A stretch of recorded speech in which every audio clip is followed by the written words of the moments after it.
Professeur Pikfalfi, bonjour. Bonjour. Vous êtes né en Hongrie et vous avez grandi en Allemagne. Vous êtes allemand et français. Vous avez fait des études de médecine à Brest.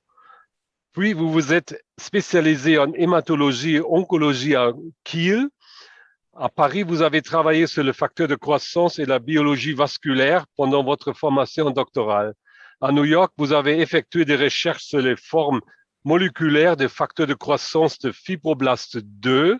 Qu'est-ce que c'est exactement? Le facteur de croissance fibroblaste est un facteur essentiel de la prolifération cellulaire. Il joue un rôle important aussi dans la formation des vaisseaux sanguins et aussi dans la survie, etc., des cellules souches. Voilà. Merci bien.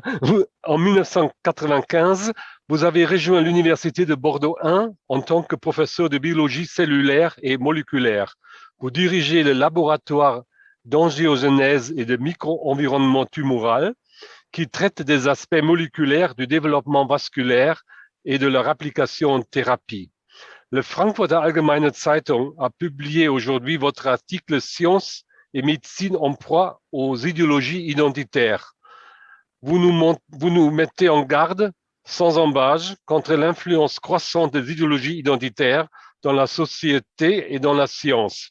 D'où viennent les idéologies identitaires et qu'est-ce qui les rend si dangereuses?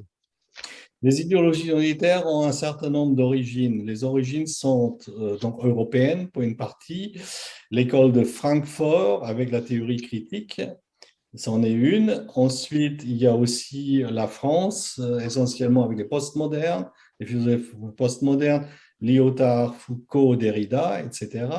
Et toutes ces théories-là étaient ensuite donc importées aux États-Unis à travers l'université de Yale en partie et ont été mixées donc avec des préoccupations essentiellement centrées sur la race, qui étaient propagées par certains intellectuels et puis universitaires américaines noirs, notamment une personne qui s'appelle Kimberly Crenshaw. Et Kimberly Crenshaw a finalement était donc une théoréticienne très importante de la Critical Race Theory, dans lequel elle a forgé le concept de intersectionnalité. Mhm. Et donc ça, c'est finalement une première origine. Une deuxième origine sont les théories décoloniaux. Donc ces théories viennent en partie d'Amérique du Sud, mais étaient essentiellement travaillées aussi aux États-Unis, même en partie en Europe, et qui finalement proclament que la décolonisation n'a pas eu réellement lieu d'une façon définitive et qu'il faut la poursuivre et finaliser donc à l'époque actuelle. Par exemple, en France, la France a eu des colonies, et donc c'est très important que la décolonisation a lieu en France, notamment la décolonisation des esprits. Hein. Donc ça, et puis évidemment aussi en Angleterre d'ailleurs. Et ensuite, le troisième élément, c'est les théories néo-féministes, surtout les théories, il y a différentes théories néo-féministes qui sont essentiellement maintenant intersectionnelles, parce que le féminisme intersectionnel est le féminisme qui domine actuellement, mais aussi la queer theory, qui est avec ce féminisme intersectionnel, et qui justement proclame une fluidité, la queer theory, je parle, proclame une fluidité du sexe et du genre.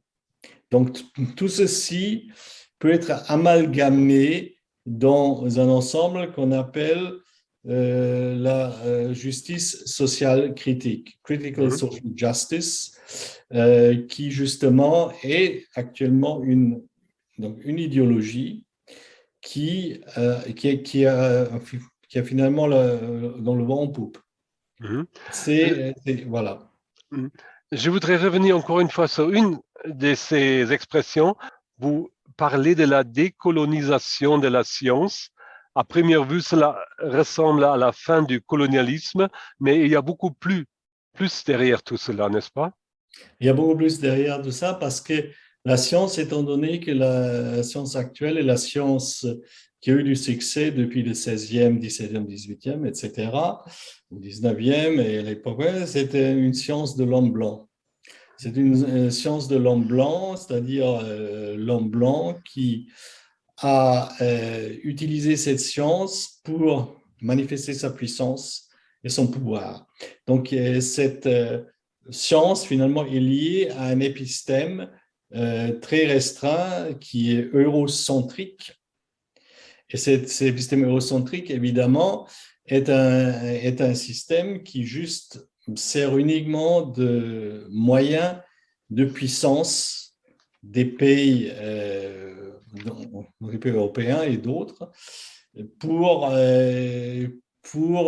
reprimer, supprimer, exploiter d'autres peuples. Mhm.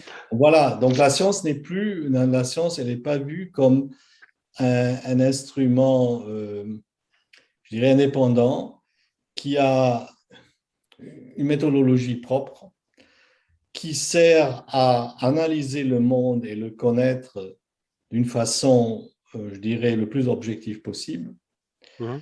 et qui, évidemment, sert aussi, évidemment, dans son application à, euh, à améliorer la situation, améliorer l'environnement, améliorer la santé, etc., etc. Mhm. C'est tout simplement une construction relativiste, etc. On pourrait croire que la lutte contre le racisme est en soi une bonne chose, mais actuellement, c'est ce que vous critiquez. Il ne s'agit plus d'augmenter le nombre de scientifiques noirs dans la recherche. Il s'agit d'une attaque en règle contre les valeurs européennes et en même temps d'une influence massive sur la recherche. Mais c'est ça, parce que la science, étant donné qu'elle est vue comme une activité essentiellement eurocentrique, essentiellement, pour l'instant, réalisée par des gens caucasiens et surtout des hommes, d'ailleurs, ce qui est d'ailleurs très mauvais. Et,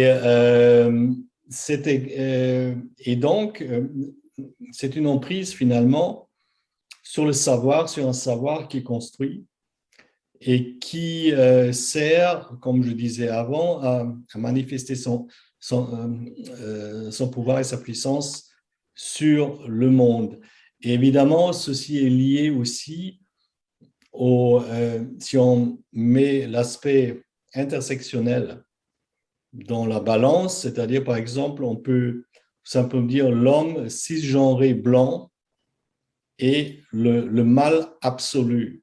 Mhm. Je dis pas mal absolu, mais le mal donc absolu, qui finalement est la source de tous les maux, donc actuellement, qui ravagent la planète. Je voudrais vous demander, pourriez-vous citer des exemples de la manière dont les disciplines scientifiques et leurs méthodes, peut-être aussi dans vos propres disciplines, sont mises sous pression? Bah, il y a des applications, par exemple, pratiques en médecine actuellement, qui ont lieu essentiellement aux États-Unis. C'est l'application et introduction de la Critical Race Theory, théorie critique de la race, dans la pratique médicale. Et il y a des médecins qui sont en train de promouvoir ces théories-là. Et par exemple, que finalement l'état d'un malade qui doit être soigné dans un hôpital n'est plus jugé seulement en fonction de son état critique ou pas critique, mais en fonction de la couleur de la peau, en fonction de son identité de groupe. S'il est un groupe qui appartient à une minorité, il sera privilégié. Et non, donc le principe égalité devant les soins, il tombe entièrement. Donc ça, c'est vraiment un premier aspect dans lequel donc on voit très clairement le danger. Ensuite, donc un autre danger, c'est au niveau des applications, au niveau des demandes de projets et au niveau de recrutement. Et ceci dans les pays anglo-saxons, je parle essentiellement des pays anglo-saxons pour l'instant parce que c'est actuellement très répandu. Dans ce cadre-là, pour l'instant, la France, elle est moins touchée. Je parle sur cet aspect-là. Elle est bien touchée dans les sciences sociales, mais sur l'aspect dont je parle, moi, c'est-à-dire, par exemple, les recrutements sont favorisés par donc une appartenance à un groupe identitaire et non par la compétence et au mérite, etc., et le savoir, et l'expertise pour un job donné. Ou les applications maintenant pour les grants NIH, pour les demandes NIH, sont des critères autres que la qualité du projet et des travaux accomplis. Vous pouvez avoir un projet sur un aspect extrêmement fondamental, mais vous devez justifier dans votre projet que vous traitez des aspects de diversité, inclusion, équité, même si ces aspects-là sont extrêmement loin du projet scientifique que vous faites. Et donc, ceci perturbe gravement le fonctionnement.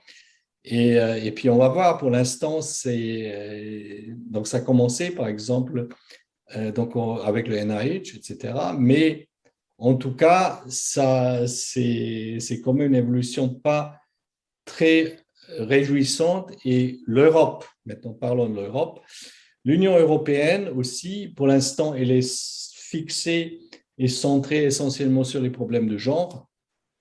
Et elle cite notamment l'intersectionnalité de Kimberly Crenshaw comme un outil dans au sein des directives européennes, ce qui me laisse perplexe. Et maintenant, par exemple, pour les projets européens, il faut justifier chaque fois les aspects de genre et de sexe sur des projets, même, et c'est justifiable dans un certain nombre de projets, c'est très bien. Par exemple, les tumeurs du cerveau, probablement, il y a une influence très claire donc des hormones mâles et femelles. Donc, il faut absolument faire la distinction entre les genres sur ce plan-là. Mais il y a d'autres cas de figure, ça ne joue absolument pas. Et donc, faire une règle générale et universelle pour ça, c'est une vraie aberration. J'ai lu votre article comme un cri d'alarme. Pour les idéologies identitaires, je retiens de votre contribution à la Frankfurter Allgemeine Zeitung, je cite, la base de la connaissance n'est pas l'analyse rationnelle, mais l'expérience subjective et l'origine sociale, ethnique et sexuelle d'un locuteur, son lieu de parole. Si cela entre dans la science, ce serait relativement néfaste, n'est-ce pas? Oui, c'est-à-dire dans les théories, dans ce corpus théorique, ce qui est important, c'est la lived experience, c'est-à-dire l'expérience vécue des gens et cette lived experience doit être traitée comme un savoir objectif. Mais cette lived experience, évidemment, est subjective et ne correspond absolument pas à donc un savoir objectif qui est testé, etc., et qui est vraiment falsifié, vérifié et testé. Donc, ça peut être, par exemple, tout simplement des impressions donc de personnes, etc., qui vont être traitées comme vérité dans un certain sens absolu, je dis absolu en guillemets parce que c'est des vérités qui sont subjectives, et pris en tant que telles. Donc, ceci est très dangereux parce que ça nuit donc à cette exigence de vérification, falsification surtout, parce que c'est les deux, falsification et vérification ensemble, dans la démarche scientifique. Et ça laisse entrer des critères purement subjectifs au niveau évaluation. Et vous nous mettez en garde contre les conséquences. Je cite, Ajoutez à cela l'obsession de qualifier chaque fait scientifique de construction sociale, ce qui est censé donner le droit d'ignorer la volonté de connaissances méthodiquement acquises. Les conséquences pour la médecine seraient néfastes et dramatiques, n'est-ce pas? Oui, c'est ce que je viens de dire avant, hein, parce que par exemple, citer, donc introduire la théorie critique de la race en médecine, c'est une aberration.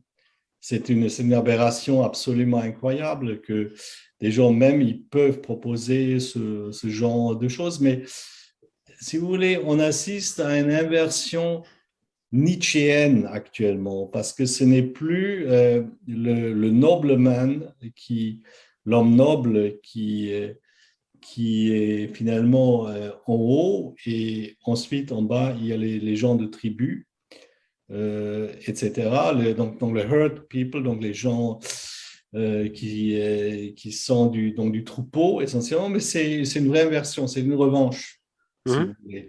C'est les gens mhm, du troupeau qui sont en haut, qui ont leur prêtre spécifique, et les hommes nobles, c'est-à-dire les hommes dans un langage nietzschéen de savoir, parce que l'homme noble, c'est plutôt vu comme la culture, le savoir,